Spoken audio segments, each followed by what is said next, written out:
In today's world, we are increasingly dependent on technology. Our business and personal lives rely on it, but as you've probably noticed, it's unreliable. They promise it'll get better, but it usually gets worse. Our computers are slow, so we end up squinting at smartphones and tablets. We live in constant fear that something's going to happen to our personal data, so we're scared into paying for fake protection that proves useless when disaster strikes. Update attacks, fake Wi-Fi, cloud control, and other industry scandals are designed to keep the money flowing. The jokers we pay to fix our stuff have no clue what they're doing, so they do a virus scan and then wipe out our precious photos. Intelligent, successful people feel intimidated by the chaos and think it's somehow their fault. If they only knew what the industry was doing to them, they'd get torches and pitchforks. If only we had someone to explain it all in plain English so we can start protecting ourselves. Oh wait, we do! It's the Computer Exorcist podcast with your host, Mark Anthony Arena.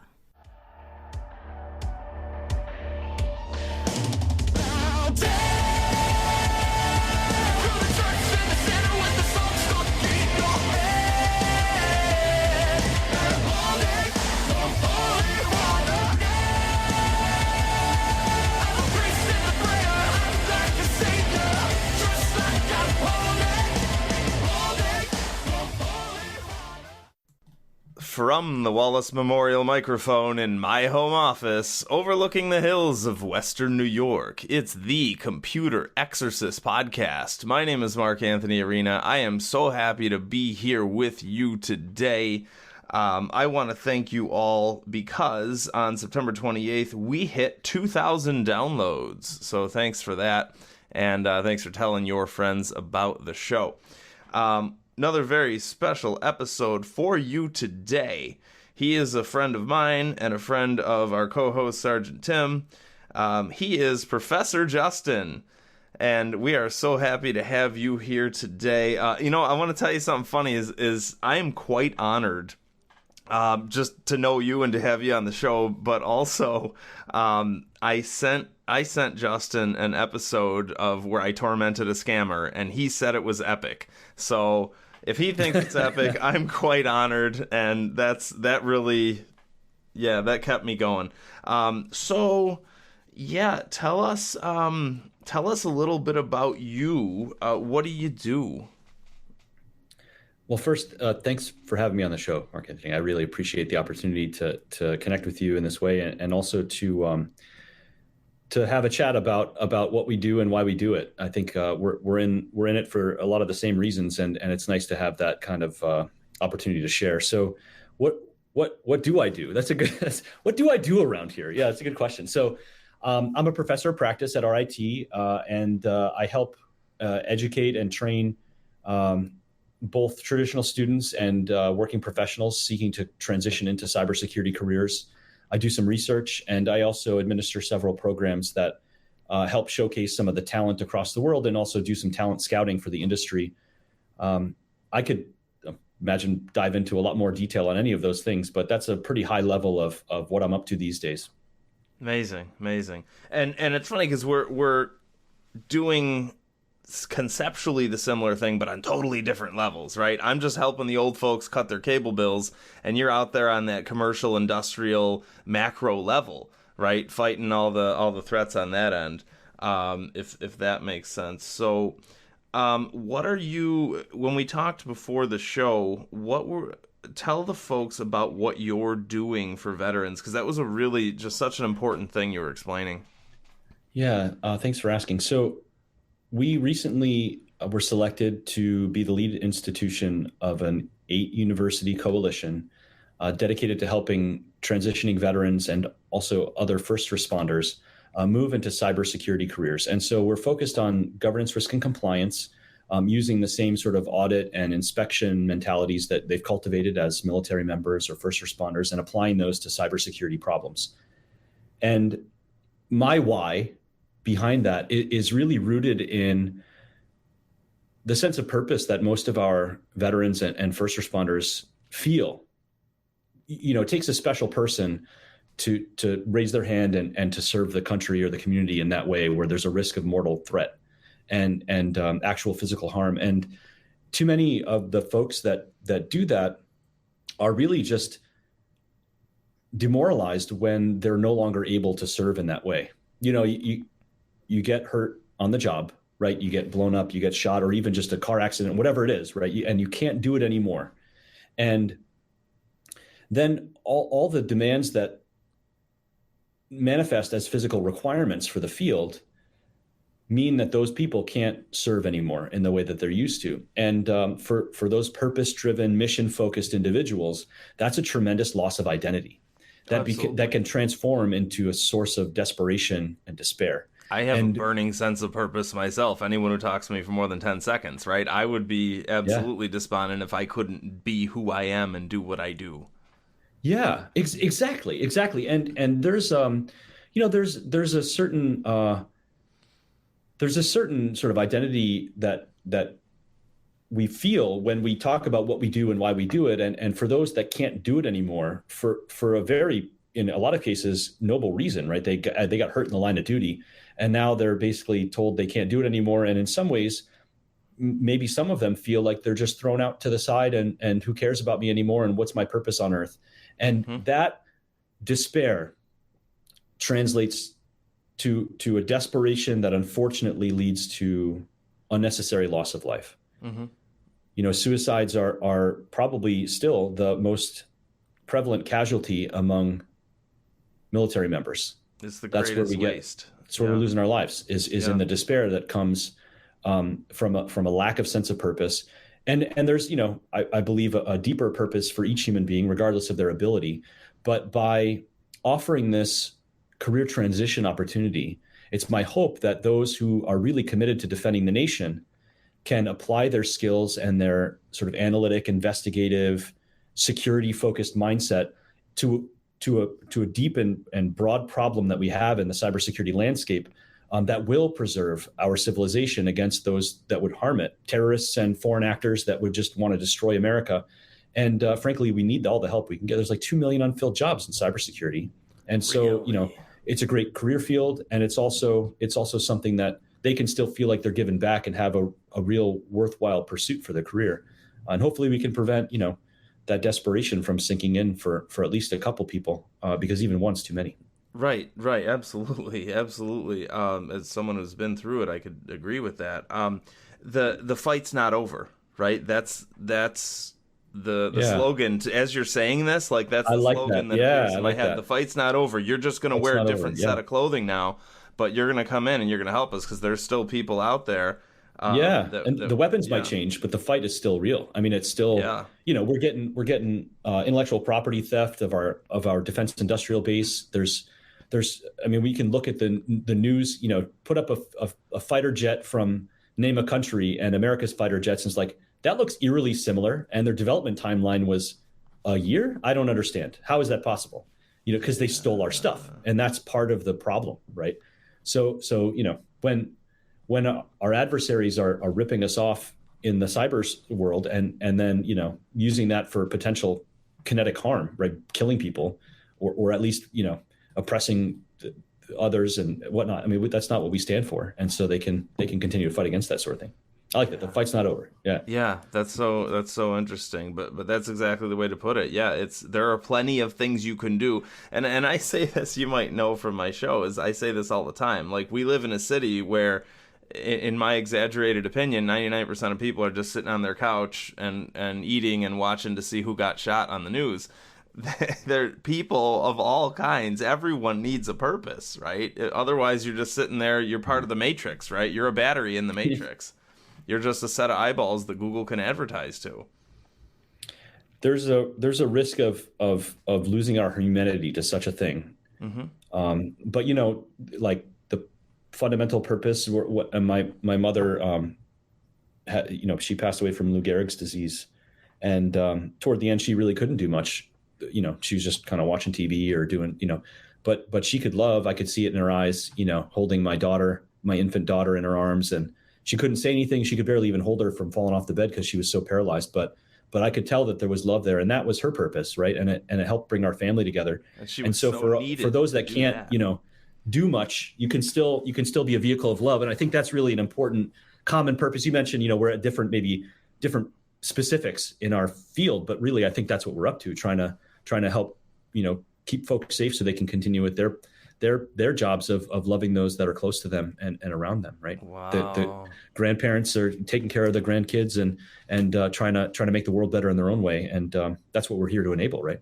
Right. And my grandmother was in a nursing home, died at 95. And at 95 years old, she was fully sharp until her last week, like smarter than me, right? Like fully sharp. And she would say, "Why am I still here?" And she said, "You know what? Maybe it's," and I told her, or someone said, maybe it's because she would go around cheering up people who had dementia. And she would, "Don't worry, it's okay. Someone's coming to help you." You know, just something simple like that. That was her purpose. Yeah. Yeah. Well, didn't know we were going this deep today. Yeah, right. Hey, this is the important stuff. Yeah. Right. Let's see here. So absolutely. I'm going to read an article that's been in my briefcase for a while, and it has your name on it because you were involved in this, and I scribbled your name in my chicken scratch on this article here, and I said, I'm not reading this article on my show without Professor Justin. So I'm going to take a sip of water, and then I'm going to read this article, and then I'm going to ask for your explanation so the folks at home can understand it. How's that? Sounds great. I'm honored again. Thank you. Edscoop.com, IBM makes $3 million donation to Rochester Institute of Technology's Cyber Range. The in-kind gift from IBM to enhance the capabilities and workforce development programs at RIT's Cyber Range. The donation, which will take the form of software, IBM's consulting services, that's nice of them, and access to curriculum and software licenses, will help RIT build out its Global Cybersecurity Institute. It will allow the school model its cyber range after an IBM site in Cambridge, Massachusetts. Oh, it'll allow them to model the range, they should have said. After the IBM site in Cambridge, customers to practice their cybersecurity skills in lifelike simulations of cyber attacks. The facility is designed to represent a high-end security center, including video walls with ultra-high-definition screens. I'm imagining like those Hollywood command centers here. That's so cool. And including video walls, ultra-high-def screens, a control room, and electrostatic glass walls with the capability to simulate 5,000 virtual endpoints. Many universities have opened cyber ranges in recent years, but RITs will become the first to license this design, which the school hopes will broaden its appeal to research organizations and corporations. The cyber range will also be able to create scenarios in which participants face off in advanced persistent threats seeking to steal valuable information and wreak havoc, right? That's what the bad guys do, steal information, wreak havoc, such as malware attack against a hospital during a natural disaster. Ooh, that's laying it on, right? Got a natural disaster and a cyber attack all at once. Wow. That's a simulation. These experiences will be varied and customized, so participants will never know exactly what to expect, just like real life, says Professor Justin. IBM will also become the main sponsor of a penetration testing competition RIT hosts annually. The most recent edition pitted teams from 15 universities around the world against each other to find the weak points in a fabricated network, and RIT's team won. What do you think? Yeah, that's been a lot of my working life here at RIT for the past few years, is helping to architect that, working with the folks at IBM and in their generosity, they've been tremendously helpful, and also helping to organize that competition. So maybe why don't I start with the range itself, kind of describing what that's become since the IBM gift, and then I can branch into like what we do with it, right? So all the things that you just talked about with the ability to host replicated environments up to a few thousand, 5,000 virtual machines or endpoints, is there. We've gotten through the initial kind of uptake phase, and we've onboarded all the technology and the personnel to help run it, and we're cooking along pretty nicely, actually. And actually, that number of 5,000 is like a fully provisioned Windows box or a pretty beefy Linux box. We can host tens of thousands of programmable logic controllers or low level devices like that, and we can do that in many different configurations, right? So we have custom networking, and we have all of this built in an engine that will deploy the infrastructure as code.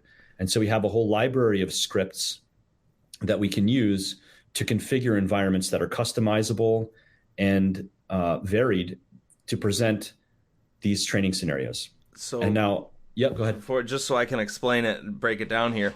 So basically, you have computers that are set up that hold a bunch of computers inside of them, right? As virtual machines just means a bunch of little computers that live inside of a big computer.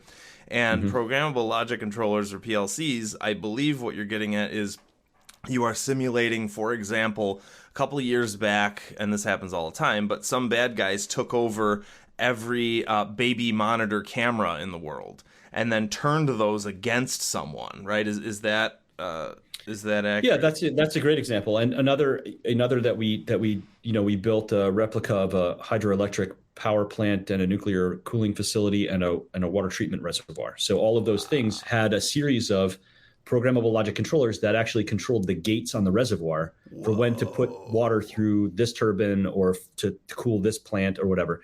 And so those sluice gates, you can think about somebody in a field, right? A farmer turning a lever and then opening up the channel, right? The sluice gate to let the field get some irrigation. Same idea, except that's electronic. So we built these models of that system and we presented it in replica to hundreds of students all at the same time. And then we collect what they do as they attack it so that we can learn how to defend it better. And then they give us reports like, hey, here's what you should change to make it stronger, to make it better.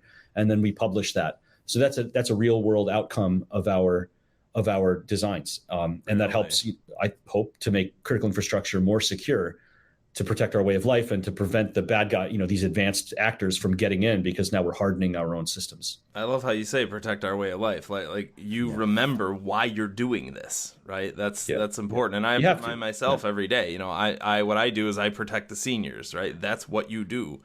So I can go to sleep at night because people like you are out there protecting our way of life. And hopefully part of your recommendations toward these power plants is to tell them to stop using Microsoft Outlook. There's a lot of business peculiarities that mean certain things, right, from a technological perspective. So like some places will never get off of a Microsoft Exchange server or off of Outlook, and so then there's like this business email compromise threat. But then there's things that you can do to partition networks and to create these gaps and make sure that folks can't swim through. But even that is risky, right? So you got to manage the risk, and then you do testing to find out where the vulnerable points are, and then you harden those. And part of the academic side of this is, we work on not just collecting those data, but analyzing them and building predictive models so that when we see, so like we've had, I think, around 80 or so publications from our data set that we published on these types of simulations. And all those logs from hundreds of people trying to attack, right? We publish those for the academic community to then build machine learning models and AI that can say, hey, there's something fishy going on here. We need to shut that portion down, or sound an alarm, and then we can hey, let's turn off the email for an hour just to figure out what's going on here, or whatever, just to prevent it from spreading. So to break down what you were saying there, it's kind of like, look, if the lady wearing the muumuu in the front office is obsessed with Microsoft Outlook or thinks she needs it, and playing solitaire and listening to soft rock in the front office, you can partition that. You can separate her from the nuclear operations, let's say, so that if she clicks on some scary thing that breaks her computer, it won't break the whole power plant. Yeah, exactly. And a great analogy for that whole approach really comes from our roadways. We all have seatbelts and bumpers and medians and shoulders and all these things, right? Because accidents are normal. And from an academic perspective, we have this whole theoretical construct called normal accident theory. When you assume that accidents are normal, you build in these protections to prevent that single car getting into an accident from becoming a multi-car tragedy, a pileup that kills thousands of people or whatever, because they're traveling 70 miles an hour on the highway, but there's no median, there's no guardrails, there's no seatbelts. There's tons of people dying, right? So if we take that approach and we bring it into computer systems at this level of critical infrastructure protection, we can apply the same types of protections. I mean, they're different, obviously, but we limit the spread of a compromise. We cordon it off, we quarantine it. We say, hey, one system is down. The lady that you prescribed, I'm thinking of the Drew Carey show. What's her name? Right. Who's that? Yeah. Like Mimi, was it? Mimi, yeah. Yeah, that's who I'm imagining. I mean, bless her heart, right? She's trying to do her piece of good in the world. Or how about Office Space, the lady in the front? There's all kinds of folks, right? Yeah. There's all kinds of folks that maybe, they clicked the wrong button or whatever, and they could bring down, the nuclear power plant. But we're trying to help, technology and humans work together so that a human or even a machine mistake doesn't translate into this huge catastrophe of a power plant melting down or something horrible. And side note, in my professional opinion, it's not her fault. It's the fault of whoever created Microsoft Outlook back in 1931. It's their fault. It's not the user's fault. But anyway. I love that point because we like if I'm your car involved in a lot of training and like employee awareness programs and stuff and advising, and it's like what we've come up with is sort of a almost a brute force compliance model where we say, hey, you don't click the thing, right? Like it's their fault. Okay, I mean that's the best we've got, but like really we couldn't have built better technological protections against that sort of thing. And we've come a long way, right? And everybody has to be aware of the threat of, some link that you click and now all of a sudden you get a problem in your computer, either at the house or in the office. But also, I mean, there's things that we can do from a technological perspective to insulate against that risk. And some of that is really built on some of these models that we're able to create in the cyber range, as I've described. Sure. And it's, I always say awareness, right? But so it's kind of like if you drive a Ford Pinto and it blows up, that's not your fault. It was a poorly designed car, right? That was a notorious car. But yeah, I always say awareness, plus I do the bulletproofing on people's machines. So it's that perfect combination of awareness plus stronger built-in design. Anyway, what were you going to say about Mimi from Drew Carey show? Just the idea that if she's clicking on the wrong thing and her computer downloads a virus or something, that virus doesn't spread. And there's only so much time that you have because a lot of these things are automated at that initial infection layer. It's like spray and pray. That's how these adversaries often work. It's like they'll spray the attack all over the place and just kind of hope that something takes root. And really, they only need to be successful once. But once they get that foothold, right, it's like a beachhead at Normandy. They can start to drive in the heavy tanks and take over the rest of the country, right? So that's the way the adversaries work in the digital world. And so by saying, hey, there's a problem, there's an initial infection, let's immediately take action because it's, this could compromise the whole net. It's just like, hey, there's a car that broke down, the Pinto caught fire. Let's get it off the road so that it's not creating this huge, it's going from 60 to 2 miles an hour in about half a second. Well, that's a problem. Let's not make it a problem for everybody else too. For everybody else, sure. Well, and it's kind of so you're really nipping it in the bud, right? Where it's kind of like, oh, I have a pimple. Let's make sure it doesn't turn into gangrene, right? It's right. Yeah. Right? I have a tiny issue. Yeah. So I mean, that's the approach, right? So I mean, there's still a lot of legacy systems or old technologies that are out there in practice that make it really hard to do this in some ways. But really, that approach is one that we try to help folks understand and appreciate. And I think the analogies really hold well in this case because it's really understandable when you think about it like a traffic. We can make every car a tank and minimize traffic casualties, right? We could do that, but it's just not practical. So what are the protections we can build so that people can still move at the speed of business on the highways, so to speak, the internet highways, not encumbering them and navigate their computers and stuff in a way that they can move along briskly, but they're not going to just create a bunch of casualty in chaos on the roadways because the Pinto catches fire. Wow. Right? I'm writing all this down. There's going to be a lot of notes here. So these are the research pursuits that are enabled by this gift from IBM and then the work that we've applied in translating their model is fantastic for helping folks, especially at the senior level, understand the value of cybersecurity for an organization. Wow. Right. And because we have an academic approach, we bring a little bit of that ivory tower into the mix and say, well, what can we do with this kind of data set and this approach, this theoretical understanding? How do we mirror those things up to build new protections that are, again, 80 academic publications and counting, building new machine learning models, AI techniques. So now we're building technologies that work with the human being and better training methods, better understandings of the hacker's psychology. And how do we defeat that whole thing scientifically as best we can, right? Working with the human beings that would implement it. Right. And I do a little bit of this in my book and so on, where I just say, get into the mind of the bad guys, right? And yeah, exactly. And thanks to you and what you're doing, you just don't see traditional viruses anymore. I say this all the time. I do this job 10, 12 hours a day, and I've never seen a traditional virus since 2013, because they're stopped at the macro level. That's the reason why, in case I don't say that part of it, that's the reason why they're stopped at the macro level. So it just doesn't happen anymore. So the bad guys, they're lazy, right? They're not going to go into anyone's individual consumer machine. It's very rare that they do that, unless they call you up and say, hi, I'm Microsoft, whatever.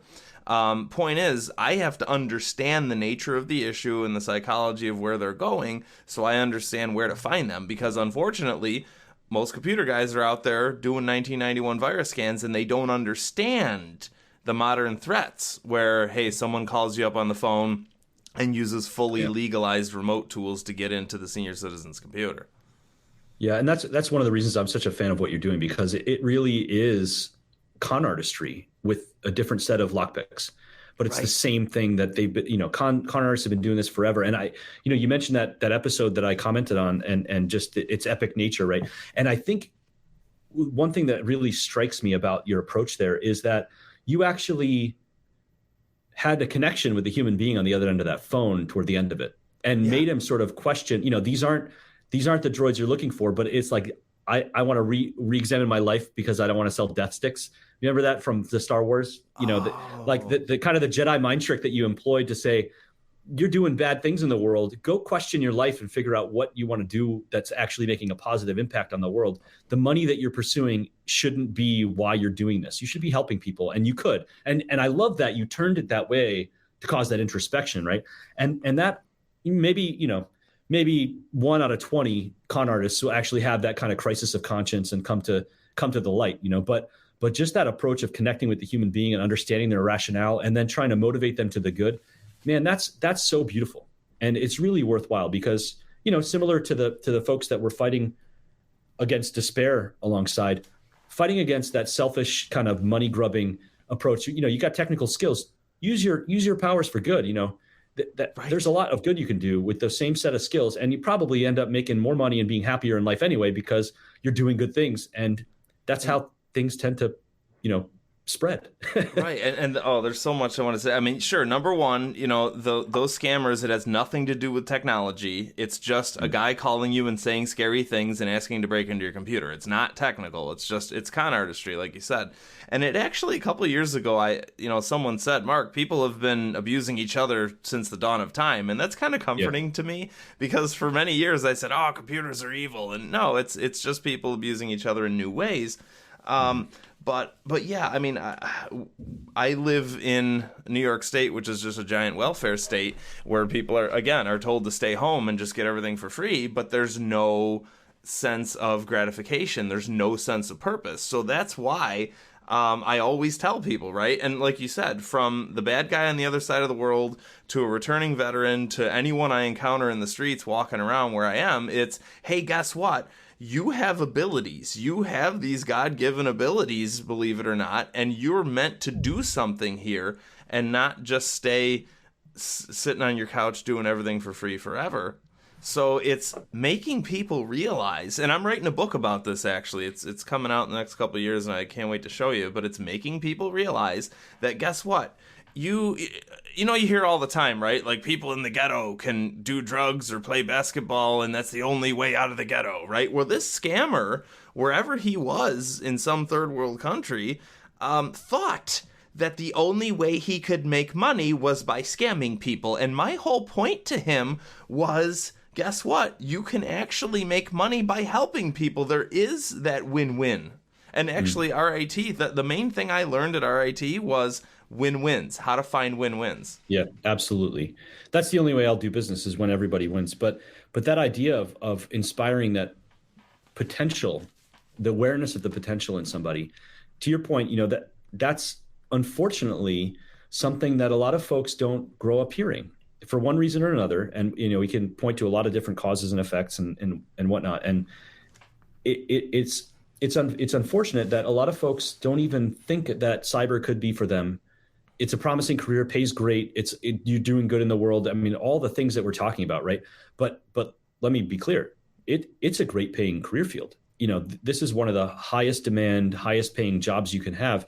And it's available for folks that, maybe didn't get a fair shake in life or don't feel like they did. And it's a way out of their whatever desperate situations in a way that actually can help them feel good. And money follows purpose, right? I mean, we both are alums of the business school at RIT. And I remember learning this, you probably did too. When you build a good plan, the money comes and it will resource your good plan that's doing good in the world. When you create those win-wins, the resources flow to it because it's the right thing to do for everyone. And so like inspiring that awareness of potential in folks that maybe think that scamming is the only opportunity for them to get ahead or to, just carve out a little, corner of the world for them to live in peace. Well, there's other ways, Yeah. And I always say, do the right thing. The money comes later. I'm still waiting on the money part. That's not here yet. But we're trying to do the right thing here. Wow. Professor Justin, thank you so much for being here. Any last comments? I think we've covered a lot of ground. What would I leave your audience with? I think there's a lot to be grateful for, I think is one thing that I'll just kind of end with. And for me, certainly having the time to chat with you about, a whole range of topics, but really part of that is diving into the purpose of why we're here and what we're doing. And for each person, whether that's, a cyber expert or somebody who's just kind of cyber curious for lack of a better term, or somebody that doesn't even, maybe know how to spell cyber, it's okay. We're a team, right? So take the advice from folks that know more and are trying to help, and give the advice to folks that know less and need the help, and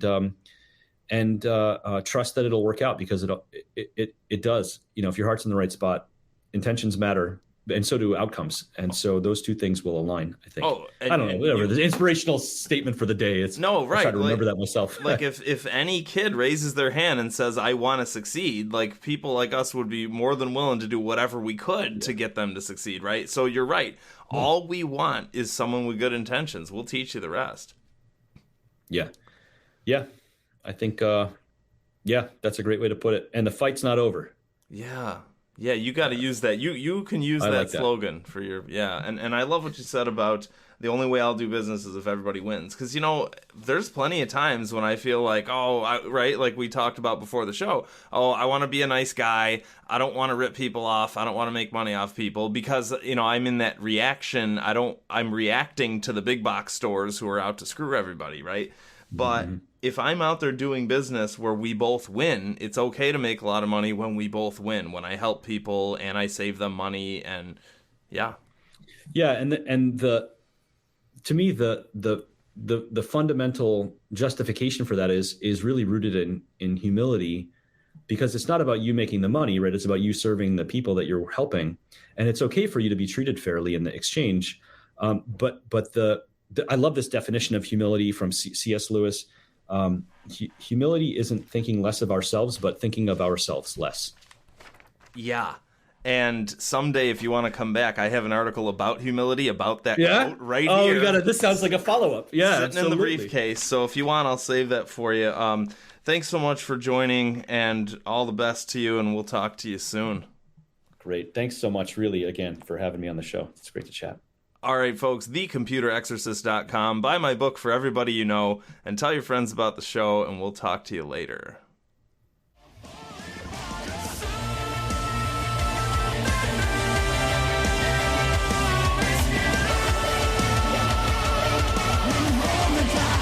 Sacrifice.